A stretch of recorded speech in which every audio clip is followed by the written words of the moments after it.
السلام علیکم ورحمت الله وبرکاته. د حماسي کاروان د ګروپ ټولو ملګرو ټول د مسلمانانو ورونه چې دما بیا دغه تحقیق اوري. مسلمانانو ورونو په دې باندې بحث کوو چې کله د محمود غزنوي رحمه الله لښکرې مجاهدین چې افغانستان نه کته هند ته روانې سولې، معنا چې له غزني نه کته هند ته روانې سولې، نو په هند کې اول جنگ د محمود غزنوي رحمه الله لښکرو له هندي لښکرو سره چیرته وکړ. نو مسلمانانو ورونو په دغه اړه باندې لږ بحث کومه. دغه جنگ مسلمانانو ورونو د پاکستان یو ولایت ته چې مشهور ولایت پیښور ده، په دغه کې اولینی جنگ د محمود غزنوي رحمه الله او د محمود غزنوي رحمه الله د لښکرو وسو. مسلمانانو ورونو چې کله محمود غزنوي رحمه الله د 15,000 مجاهدینو سره روان سو، کته غزنی نه چې کته پیښور ته لاړو، نو په هغه زمانہ کې د هند زکه پیښور هند ده،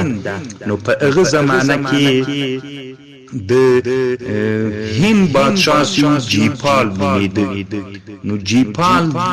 په مقابل کې د محمود غزنوي مقابله ته راووت 12,000 اسونو باندې سپار کسان ورسره او 10,000 پیاده کسانو، نو چې دا تقریبا څه باندې 40,000 کسان ول او مسلمانان 15,000 کسان ول. او د جیپال چې د هند بادشاہ و لښکرو کې 10 دانی پیلان امور سره موجود ول. نو کله چې دغه جنگ ونیکته د جیپال یعنی د هندي لښکرو او د اسلام د لښکرو د محمود غزنوي رحمه الله د لښکرو، نو دا په پیښور کې وسو. نو دغه بیا نه د معلومات چې د پیښور په کومه ساحه کې بعد دا جنگ سوی وي، والله اعلم. نو دلته د دې دواړو په مابین کې ډیر خطرناک جنگ وسو. نو په دې جنگ کې جیپال نومي سړی چې د هند بادشاہ و ډیر مغرور و، ډیر د غرور په حالت کې، خو الله پاک ماته ورکړله. کله چې د جیپال لښکرو ماته وخوړله 15,000 کسان د دوی مردار شول. 15,000 کسان د جیپال د لښکرو ووژل سول، 15 پیلان مړه سول او مسلمانانو ته تقریبا 15,000 غلامان په لاس ورغلل. او دغه جیپال بادشاہ چې ملک د هندو دایم الله پاک مسلمانانو ته په لاس ژوندی ورکړ. تر د چې کومې ګاڼې او سره زر اچولي ول، ځکه د هندوانو عادت دا ده چې دوی سره زر ډیر استعمالوي، دا تقریبا دوی داسې یوه دیني هغه بلي. نو تر حد نه ډیره طلا یې اچولې وه. 15 کسان د زمن او ریرونه او خپلوان یې غټان الله پاک په پیښور کې مسلمانانو ته د محمود غزنوي رحمه الله د لښکرو ته الله پاک په لاس باندې ورکړل. دغه جنگ د افتی په ورځ باندې دغه لویه کامیابي په پیښور کې هندي اسلامي لښکرو ته الله دغه لویه فتح ورکړه او هندي لښکرو چې ماته وخوړله هغه د افتی ورځ وله. 392 کالو د محرم د میاشتې 8 وله، چې د نن نه 1000 کاله نه ډیر وخت وځي. 392 کال 8 د محرم د افتی ورځ وله. یو لوی عالم تیر سوی دا مؤرخ ده، یو کتاب جوړ کړی الیمیانی فی شرح اخبار السلطان یبین الدوله و امین المله محمود غزنوي. الیمیانی ډیر ښه کتاب ده د عبد النصر عبد الجبار العتبی. دغه عالم په خپل کتاب کې دغه خبره ذکر کړې ده. هلته په دغه کتاب کې همدغه خبر ذکر کوي چې محمود غزنوي رحمه الله لښکرې چې کله د هند په طرف را روانې سولې نو چې جنګ یې وسو هغه چیرته خدای په دې خپل کتاب کې د پېښور نوم په پرشور ذکر کوي پرشور یا برشور یا په پی باندې پرشور یعنی ریس دو سره پرشور دغه سنوم ذکر کوي چې د محمود غزنوي رحمه الله لښکرې راغلې پرشور ته دا اليمياني في شرح أخبار السلطان يمين الدولة وأمين الملة محمود غزنوي دا أبي النصر عبد الجبار العتبي چې عربي کې ډېر ښه کتاب ده د دې کتاب په 200 صفحه کې دا خبر شروع ده چې کله هند ته روان سو یو نو مسلمانانو ورونو دا د هندوانو اوله ماته و د محمود غزنوي په اړه باندې نو بیا وروسته له دې نه چې بیا محمود غزنوي آئین تر دې چې وړاندې هند ته داخل سو د سمونات بوتي ونړاو نو هغه وروستۍ خبرې دي نو د ما اصلي مقصد دغه چې زه لږ بحث په پېښور باندې وکړم نو مسلمانانو ورونو پېښور چې دا یو ډېر پخوانی تاریخي ښار ده او په پېښور کې چې هغه وخت کې د محمود غزنوي لښکرو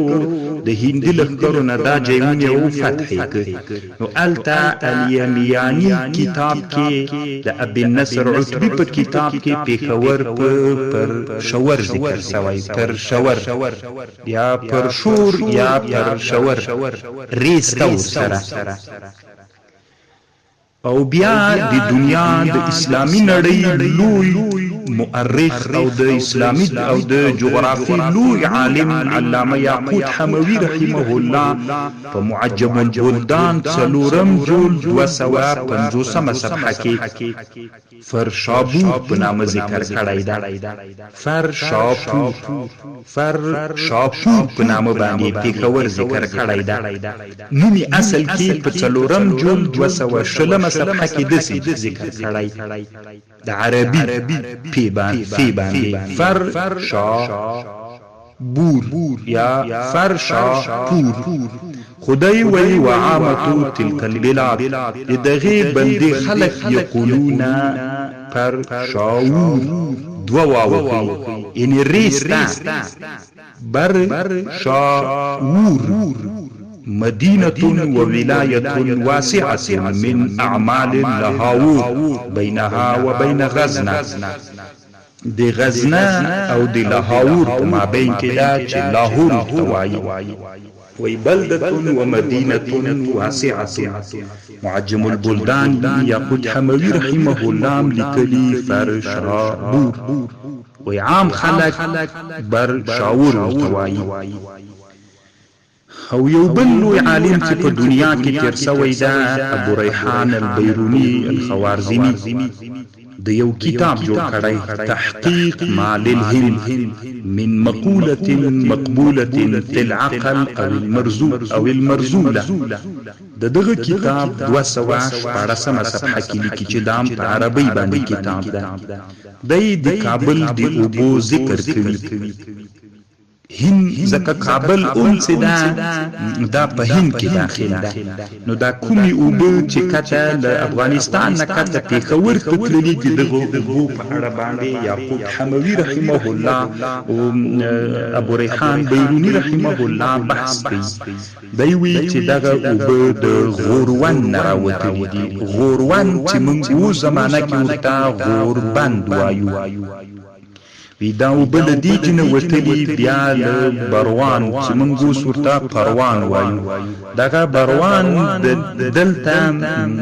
کتل پروان نوی د پنجهیر او به عمر سره یو جی کیږي او دا وبو وی بیا د سکه روان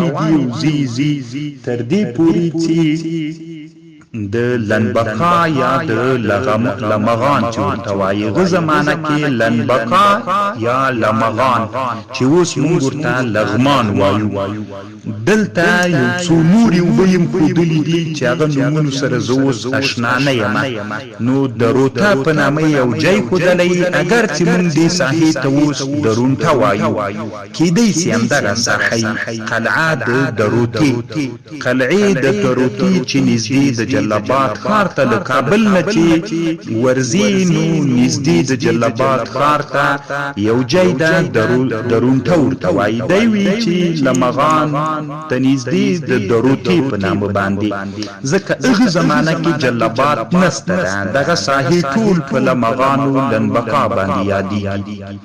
نو الته دی وی چې دغه اوبه بیا له لمغان نه د دروتې نه کته بر شاور ته راوتلي دي. نو اعلام د تحقیق مال الهند کتاب د ابو ریحان بیرونی کې بر شاور ده، بر شاور. او یو بل عالم تیر سوی دا ډیر پخوانی عالم دا 443 کال کې مړ سوی دا، یعنی تقریبا د نن 1000 کال مخکې تیر سوی دا. دی ابو سعید عبد الحی ابن الضحاک ابن محمود الجردیزی چې د مونږ د افغانستان جنوب شرق کې یو ولایت ته چې پکتیا ګردیز، دی د ګردیز تیر سوی دا